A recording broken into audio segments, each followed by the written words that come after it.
नमस्कार. सांगली मिरज आणि कुपवाड शहर महानगरपालिकेची निवडणूक 15 तारखेला होणार आहे. 16 तारखेला त्याचा निकाल आहे आणि ही कार्यकर्त्यांची निवडणूक आहे. ही निवडणूक आता सध्या जोमानं सुरू झालेली आहे. प्रचार उद्यापासून मोठ्या प्रमाणात सुरू होतोय. आज उमेदवारांचे अर्ज मागे घेण्याचा दिवस होता. अनेकांनी आपले अर्ज मागे घेतलेले आहेत. परंतु हे सर्व करत असताना या सांगली मिरज कुपवाड शहर महानगरपालिका क्षेत्रामध्ये अनेक प्रभाग असे आहेत की तिथं अजून मूलभूत सोयी सुविधा दिल्या गेल्या नाहीत. पाणी असेल, रस्ते असतील, गटार असतील, ड्रेनेज असेल, अशा व्यवस्थेपासून अजूनही काही प्रभाग प्रलंबित आहेत. परंतु गेल्या 10-15 वर्षे इथून नगरसेवक निवडून येत आहेत आणि तरीही या नागरिकांच्या समस्या अजूनही तशाच प्रलंबित आहेत. अशाच तऱ्हेचा एक प्रभाग सांगली महापालिका क्षेत्रामध्ये आहे, प्रभाग क्रमांक 8. आणि या 8 प्रभाग मधील हासुरे नगर नावाचं एक नगर आहे, कॉलनी आहे. यामध्येही रस्त्यांची दुरावस्था आहे, ड्रेनेजची व्यवस्था नाही आणि जे नाला आपण जो पाठीमागे पाहतोय तो नाला उघड्यावर आहे. या नाल्यामुळे अनेक समस्या इथल्या नागरिकांना भेडसावत आहेत. मच्छरांचा त्रास होतोय, शिवाय घुशी असतील, उंदीर असतील, साप असतील, हे नागरिकांच्या घरात शिरण्याचं प्रमाण मोठ्या प्रमाणात आहे. या संदर्भात आपल्याशी इथले जे स्थानिक नागरिक आहेत, मतदार आहेत, त्यांच्याशी आपण बोलणार आहोत. नक्की त्यांना काय समस्या भेडसावत काय काय काय नक्की तुम्हाला इथं त्रास होतोय? नाल्याचा त्रास आहे आणि तुम्हाला सांगते इकडे घे ना, नाला कधी साफ करत नाही, काय नाही. तुम्हाला सांगते पाणी सकाळी 6:30ला आलंय की 7ला पाणी जाते. वरची टाकी सुद्धा पाणी भरत नाही. पाण्यात सुद्धा प्रॉब्लेम आहे. मग आतापर्यंतचे जे काही नगरसेवक होते त्यांना तुम्ही मतदान देऊन निवडून आणलेलं आहे, होय, ते काय इकडे फिरकत होते का? त्यांनी कशा तऱ्हेचे काम केलेले आतापर्यंत? काय काम केले हे नाही, काही रस्ते बिस्ते असले केलेले आहेत. आता एकदा गेलं की निवडून आले की परत बघतच नाहीत ना, असं आहे. मग आताच्या निवडणुकीमध्ये काय करणार? त्यांना निवडून पुन्हा देणार आहे का तुम्ही? कोण आम्ही? ती आमची मर्जी. मग आहे की नाही? मग पाण्याचा, नळाचा पाण्याचा बी प्रॉब्लेम आहे, ह्या नाल्याचा बी प्रॉब्लेम आहे, रस्त्याचा बी प्रॉब्लेम आहे आणि कुत्र्याचा पण नाही वैताग आहे. नगरसेवकांना तुम्ही निवडून देणार म्हणताय, माझी मर्जी. पण हे जे नगरसेवक आहे तुम्ही मतदान दिले, त्यांनी खरं तर तुमची जी मूलभूत सोयी सुविधा आहेत त्या द्यायला पाहिजे होत्या, त्या दिल्या नाहीत. मग आता तुम्ही त्यांना काय नाही दिल्यानंतर काय पर्याय नाही ना. जाब विचारला का त्यांना कधी? काय जाब विचारायचं त्यांना? फोन केलं तर एक पण नाही. निवडणूक झालं की झालं, समजा कामच संपलं. काय सांगाल? रस्ते भरपूर खराब आहेत, मोठे गाडी जातात आणि इकडे कोणी नगरसेवक फेरपत पण नाही आहे. बरं, आतापर्यंत त्यांच्याशी कधी बोलला का तुम्ही या संदर्भात? बोललोय, रस्ते कसं कधी करणार सगळं विचारलोय मी. फक्त त्यापुरतं तेवढं येतात आणि परत जातात त्यांनी. बर, मग आता काय निवडणुकीमध्ये काय निर्णय घेणार आहे? कशा तऱ्हेचा? काय आता कसं काय करतात आता बघूया की त्यांनी. काय सांगाल, कशा तऱ्हेच्या समस्या तुम्हाला भेडसावत आहेत? आमचं हे कुमार हसुरे नगर आहे, प्रभाग नंबर 8 मध्ये. इथून एवढ्या प्रभाग 8 मध्ये आमचा एनए प्लॉट आहेत सगळे, म्हणजे गुंटेवारी एरिया नाहीये. आणि आमच्यापेक्षा गुंटेवारी एरियात सगळे रस्ते चांगले आहेत, सगळ्या गटारी वगैरे सुविधा चांगल्या आहेत. पण आमच्या इकडे फक्त 5 वर्षातनं एकदा, आता तुम्ही कसं विचारायलाय ना तसंच सगळे विचारायला येतात, तुम्हाला काय अडचणी आहेत. पण इतर वेळी कुणी येत नाहीत. आता कोण येणार आहे? आता 8 दिवसावर मतदान आलंय, पण अजून कुणीही इकडे फिरकलेलं नाहीये. फक्त विचारतात तुमची मतं किती आहेत, एवढीच सगळीकडनं चौकशी व्हायला लागल्या. आम्ही निवडून देऊ, आम्ही काही मत वाया घालवणार नाही, पण आमच्या मताचा योग्य वापर झाला पाहिजे असं आमचं म्हणणं आहे. आणि जसा एरिया कॉलनी म्हणतात, कॉलनी बाहेरून फक्त दिसते, आत आल्यावर कॉलनीचं काहीही वाटत नाहीये इथं. सगळी सुशिक्षित लोक आहेत. मेन रोडला पानपट्ट्या आहेत. आम्ही किती वेळा आवाज उठवला की ती पानपट्टी बंद करा. तिथं मजदूर लोक म्हणजे उभारलेले असतात, पण लेडीज लोकांना जायला त्यांनी जागा सुद्धा देत नाहीत. तो एक प्रश्न आहे. गटारीचा प्रश्न आहे. मुलांना खेळायला जागा नाही आहे. लाईट सारखे वरचीवर बंद पडते. भरपूर आहेत प्रश्न. आता बघूया कोण कोण येते आमच्याकडं. त्यांना हे प्रश्न आम्ही सांगणार. मत काय आम्ही वाया घालवणार नाही. वर्षांपासूनचे हे प्रश्न तुमच्या बरोबर आहेत. 10-11 वर्ष झाली. याच्या अगोदर 10-11 वर्षामध्ये आम्ही राहायला इथं येऊनच ही कॉलनी तयार होऊनच 10 ते 11 वर्ष झाले. तेव्हा जे आता जे नगरसेवक आहेत प्रस्थापित म्हणजे हा, फक्त पहिला जरा खडबडीत रस्ता होता. आता मुरमीकरण झाले. डांबरीकरण काय झालेलं नाहीये. लाईट झालेत, पण आमच्याकडे ओपन स्पेस पण नाहीये.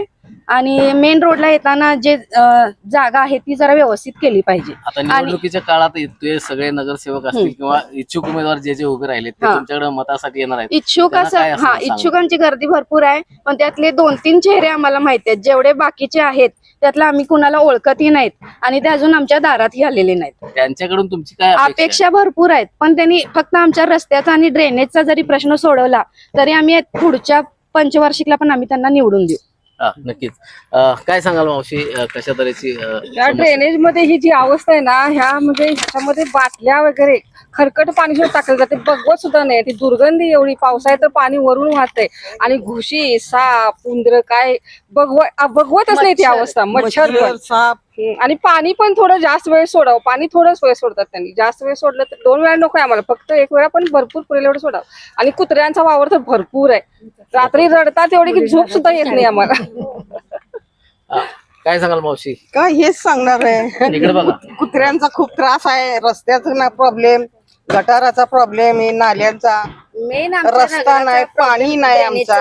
वा, ड्रेनेज तेवढं कुठनं आलंय ते? ड्रेनेजचा प्रॉब्लेम आहे. अष्टविनायक खूप नगर- होतात ते. लांबून गटाराचं पाणी आमच्या इथं सोडलं. गंगानगर अष्टविनायक आम्हाला त्रास त्याचा. साप तर इतके मोठे मोठे आहेत ना, भरपूर घंटा गाडी येते. लहान मुलांना बाहेर सोडायला होत नाही. की सापण येईल, उंदीर, घुशी. 4-5 फूट साप येतात असले मोठे मोठे. हा नैसर्गिक नाला आहे. ह्यातनं फक्त पावसाचंच पाणी जाऊ शकते.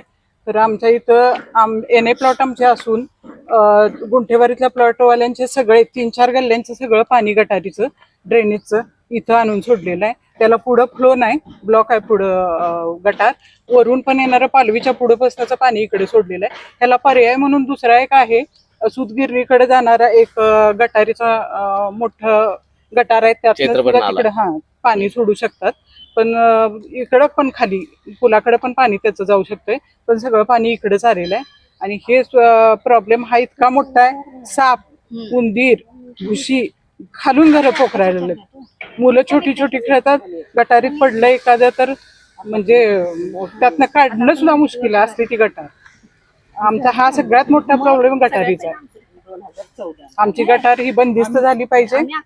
एवढाच आमचा मोठा सगळ्यात इथला प्रॉब्लेम आहे. रस्ते तर आहेतच. त्याच्या अगोदरचे नगरसेवक आलेले किती त्यांच्या पाठीमागे लागलं, फोन केले, फोटो पाठवले, येतात, बघून जातो म्हणतात. गटार करायला सांगितलं तर म्हणतात त्याला काय थोडा खर्च आहे का, खूप खर्च ह्याला आहे, हे काय आमच्याकडनं शक्य नाही. रस्त्याचं सांगितलं तर म्हणतात तुम्ही दुसऱ्या नगरसेवकाला सांगा. मग निवडून दिलेला नगरसेवक जर आमच्या इथलं काम करत नसेल तर दुसरा नगरसेवक दुसऱ्या वॉर्डमधलं आमचं काम कसं करेल इथल्या वॉर्डमधलं? त्यामुळे आता आम्ही मत देताना विचार करूनच देणार की जे तळागाळाच्या माणसापर्यंत जाऊन काम करणार आहे तसल्याच आम्ही उमेदवाराला आता मतदान करणार आहे.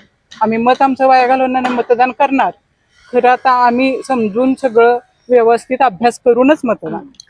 नक्कीच या निमित्तानं जे हसुरे नगर मधील जे नागरिक आहेत, ज्या समस्या त्यांना ज्या भेडसावत आहेत त्या संदर्भात ते अगदी त्यांच्यामध्ये एक राग दिसतोय. कारण याच्या अगोदरचे जे प्रस्थापित नगरसेवक आहेत त्यांनी कुठल्याही प्रकारची सोयी सुविधा या ठिकाणी दिलेली नाही. रस्त्याचं काम व्यवस्थित नाही, गटार मोकळा आहे आणि या गटाराच्या माध्यमातून जे सांडपाणी या ठिकाणी येत आहे त्या सांडपाण्यातून दुर्गंधी येते. यामुळे मच्छरचा प्रादुर्भाव वाढलेला आहे.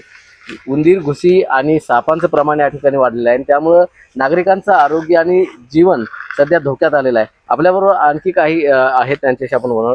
काय नक्की सांगाल? कारण हसुरी नगर मधल्या ज्या सोयी सुविधा आहेत त्या खूप हे झालेल्या आहेत. ओके, प्रथम नमस्कार. मी स्टेफी अभिजित कनिरे. शिवसेना उद्धव बाळासाहेब ठाकरे यांच्या गटातून प्रभाग क्रमांक 8 मधून मी निवडणूक लढवत आहे. जेव्हा मी इथल्या लोकांच्या भेटीगाठीसाठी येत होते, म्हणजे माझ्या प्रचारासाठी, तेव्हा मी पाहिलं की इथली लोक फार या सगळ्या गोष्टींमुळे ते फार टेन्शनमध्ये आहेत. जर तुम्ही ही गटार बघितला तर याच्यामध्ये सगळा कचरा आणून टाकलेला आहे. ह्या गटारीमध्ये हे जेव्हा त्या नगरसेवकांना फोन करतात किंवा आयुक्तांना जाऊन लेटर देतात, इथं जेव्हा पाऊस पडतं तेव्हा पूर्ण नाला साठलेला असतो. हे नाल्याचा फोटो पाठवल्यानंतर येतात, फक्त थोडा कचरा काढल्यासारखं करतात. पण आमची आयुक्तांना ही मागणी आहे की फक्त इथं तुम्हाला गटार आम्हाला स्वच्छ करून नको आहे. या ज्या सामान्य माणसांची हाक तुम्ही ऐकायला पाहिजे. ह्यांची जी तळमळ आहे, ह्यांचा जो त्रास आहे, हे तुम्ही पाहिलं पाहिजे. आणि ही जी गटार आहे ती कायमची बंद झाली पाहिजे.